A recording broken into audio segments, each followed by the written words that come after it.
શું તમે તમારા બાળકનો આરટીઈ એક્ટ હેઠળ પ્રવેશ મેળવવા માગો છો? તો ધોરણ 1માં આરટીઈ એક્ટ હેઠળ પ્રવેશ મેળવવા માટે જાહેરાત જે છે એ હવે આવી ગઈ છે, એટલે કે 2026-27 માટે આરટીઈ એક્ટની પ્રવેશની જાહેરાત આવી છે. ધોરણ 1માં જો તમારું બાળક પ્રવેશવાનું હોય તો આરટીઈ એક્ટમાં શું શું જોગવાઈ છે અને શું અત્યારે જાહેરાત આવી છે એની અંદર ઉલ્લેખ કરેલો છે.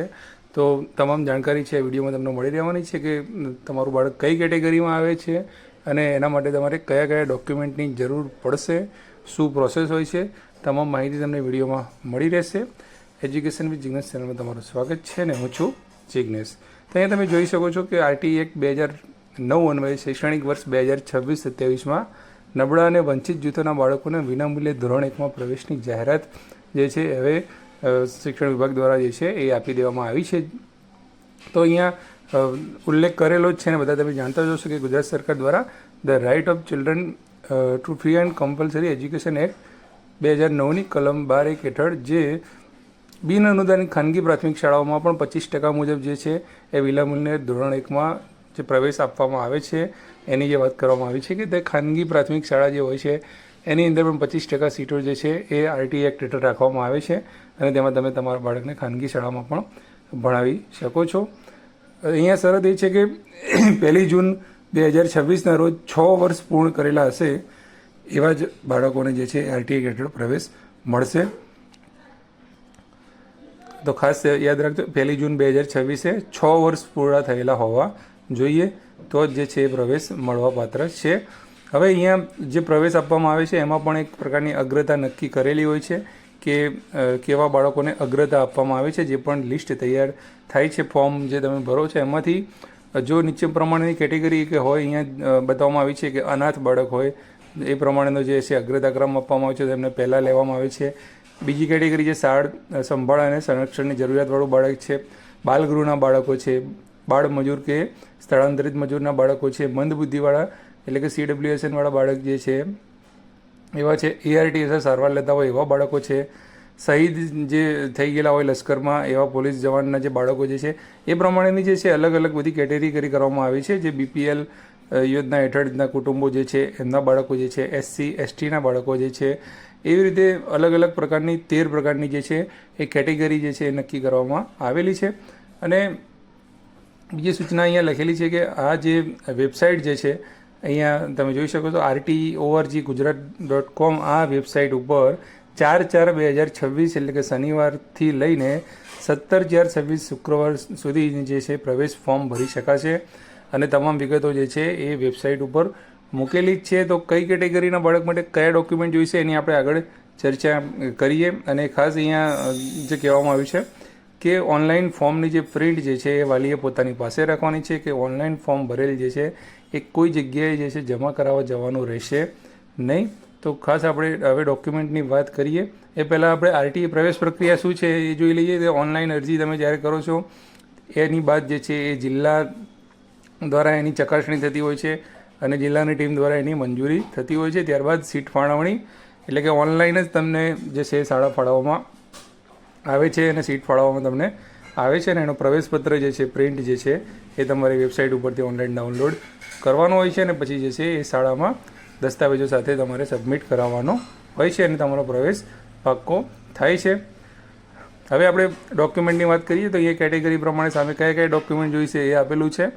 તો અનાથ બાળક જો હોય છે તો એની સામે જે છે જન્મનું પ્રમાણપત્ર, એનો રહેઠાણનો પુરાવો જે છે, ચાઇલ્ડ વેલફેર કમિટી એટલે કે CWCનું પ્રમાણપત્ર જોઈશે, પાસપોર્ટ સાઇઝનો ફોટો જોઈશે અને માતા પિતા કે વાલીની સહીનો નમૂનો જે છે એ જોઈશે. અનાથ બાળક હોય તો એટલે જે વાલી હોય છે એની સહીનો નમૂનો જોઈશે. સંભાળ અને સંરક્ષણની જરૂરિયાતવાળું બાળક જો હોય તો અમુક જે પુરાવા જે છે બધામાં કોમન રહેવાના છે. તો જે ઉપર જે પણ પુરાવા અનાથ બાળકમાં જે છે એના એ જ પુરાવા જે છે એ અહીંયા સંભાળ અને સંરક્ષણની જરૂરિયાતવાળા બાળકની અંદર હોય છે. બાલગૃહના બાળકની વાત કરીએ તો ઉપર મુજબ જ જે પણ પુરાવા જે છે લાગુ પડે છે એના એ જ પુરાવા જે છે એ આ બાળકોને પણ લાગુ પડે છે. ખાસ બાળ મજૂરની વાત કરીએ કે સ્થળાંતરિત મજૂરના જો બાળકો હોય તો એમને એક વધારાનો જે પુરાવો જે છે લેબર અને રોજગાર વિભાગનું શ્રમ અધિકારીનું પ્રમાણપત્ર જે છે એ એમને જોઈતું હોય છે.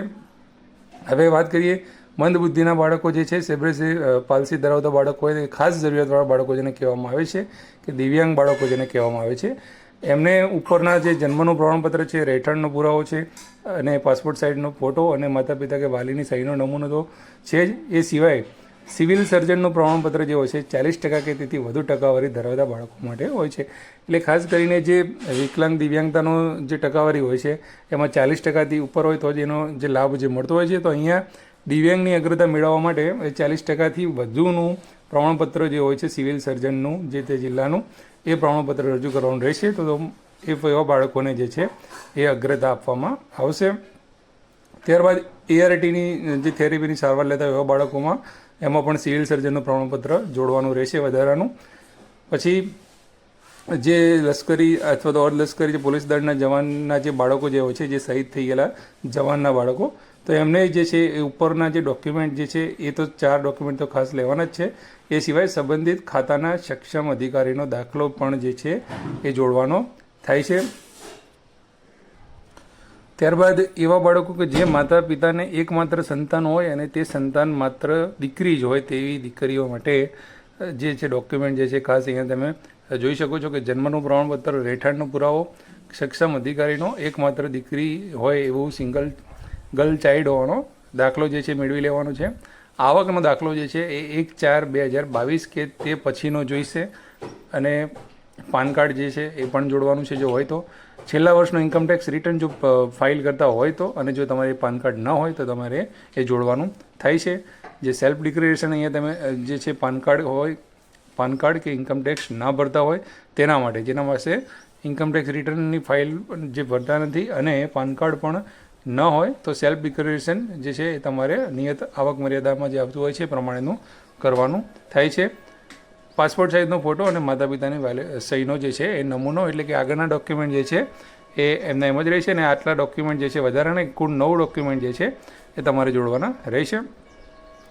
પછી રાજ્ય સરકાર હસ્તકની સરકારી આંગણવાડીમાં અભ્યાસ કરતા બાળકોને પણ જે છે અગ્રતા આપવામાં આવે છે. તો એમને પણ જે છે એ અગાઉના ડોક્યુમેન્ટ જે છે જન્મનું પ્રમાણપત્ર, રહેઠાણનું પ્રમાણપત્ર અને પાસપોર્ટ સાઇઝનો ફોટો અને માતા પિતાની વાલીને સહીનો નમૂનો, 4 ડોક્યુમેન્ટ તો બધાને કોમન આવવાના જ છે. પણ અલગથી ડોક્યુમેન્ટ જે છે એ આંગણવાડીમાં અભ્યાસ કરેલ છે તે મતલબનું સક્ષમ અધિકારીનું પ્રમાણપત્ર મેળવવાનું છે. 1/4/2022 પછીનો દાખલો જોઈશે આવકનો, એ ખાસ ધ્યાનમાં રાખજો. આ તારીખનો એ પછીનો આવકનો દાખલો ના હોય તો કઢાવી લેવો. પાન કાર્ડ જે હોય તો, અને જે છેલ્લા વર્ષનું ઇન્કમટેક્સ રિટર્ન જો ફાઇલ કરતા હોય તો, અને સેલ્ફ ડિક્લેરેશન એટલે કે પાન કાર્ડ કે ઇન્કમટેક્સ રિટર્ન ના હોય તો સેલ્ફ ડિક્લેરેશન રજૂ કરવાનું છે. ત્યારબાદ 10મી કેટેગરીની વાત કરીએ તો 0 થી 20 અંક ધરાવતા તમામ category SC, ST, SCBC, general તથા અન્યના BPL કુટુંબના બાળકો જે છે એમને પણ અગ્રતા આપવામાં આવે છે. તો 0 થી 20નો સ્કોર ધરાવતા હોય તો એનો પછી દાખલો તમારી જોડે હશે જ. તો એમાં પણ જે પેલા 4 ડોક્યુમેન્ટ તો ખાસ છે જ. અને અહીંયા જાતિનો દાખલો જો લાગુ પડતો હોય તો તમે SC, ST થી જે બિલોંગ કરતા હોય ને એ પ્રમાણે કેટેગરીનો લાભ મેળવવાનો હોય તો. અને BPL યાદી નંબરવાળું પ્રમાણપત્ર, જે BPL રેશન કાર્ડ માન્ય નથી, એટલે કે BPLનું રેશન કાર્ડ માન્ય નથી પણ જો ત્યાંથી લખીને આપે તમને દાખલો, પંચાયતમાંથી લખીને આપશે તલાટી કમ મંત્રી, તો એ તમારે BPLમાં તમારો કયો નંબર છે એ પ્રમાણેનું જે છે તમારે પ્રમાણપત્ર જોઈશે. ત્યારબાદ SC, STની વાત કરીએ તો SC અને ST તરીકે પણ અગ્રતા મળતી હોય છે અનુસૂચિત જાતિ, અનુસૂચિત જનજાતિમાં. તો એમાં પણ જે છે પેલા 4 સિવાયના તમારો જાતિનો દાખલો ખાસ જોઈશે. અને જાતિનો દાખલો જે છે એ તાલુકા વિકાસ અધિકારીનો જે છે એ હોય છે. આવકનો દાખલો 1/4/2022 કે તે પછીનો, અને જે ઇન્કમટેક્સવાળી વસ્તુ જે પેલી કરી પાન કાર્ડવાળી એ પણ કોમન એમાં રહેવાની છે.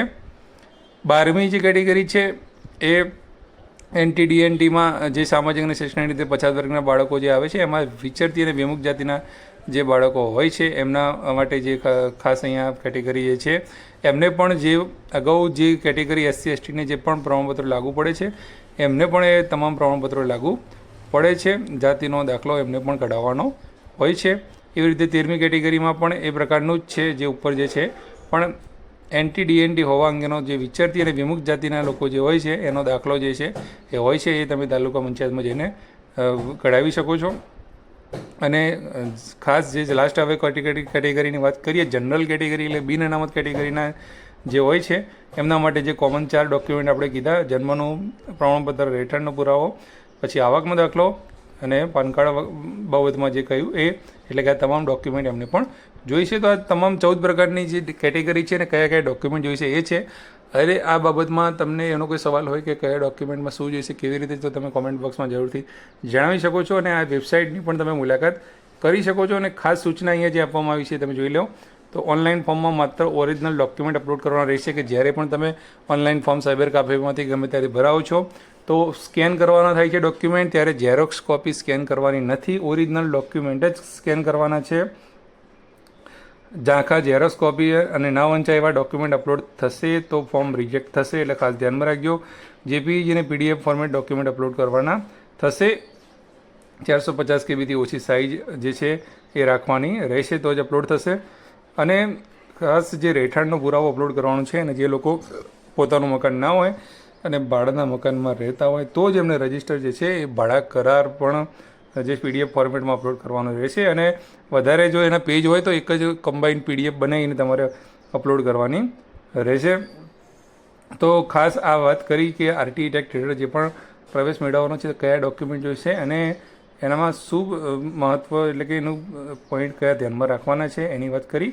બીજો કોઈ પણ સવાલ હોય તો તમે કોમેન્ટ બોક્સમાં જરૂરથી જણાવી શકો છો. જ્યાં સુધી પ્રવેશ પ્રક્રિયા ચાલુ રહેશે ત્યાં સુધી આપણે વિડીયો બનાવીને તમને માહિતી આપતા રહીશું. અને ચેનલને સબસ્ક્રાઈબ ના કરી હોય તો જરૂરથી કરી લેજો. જય હિન્દ, જય ભારત, થેન્ક યુ.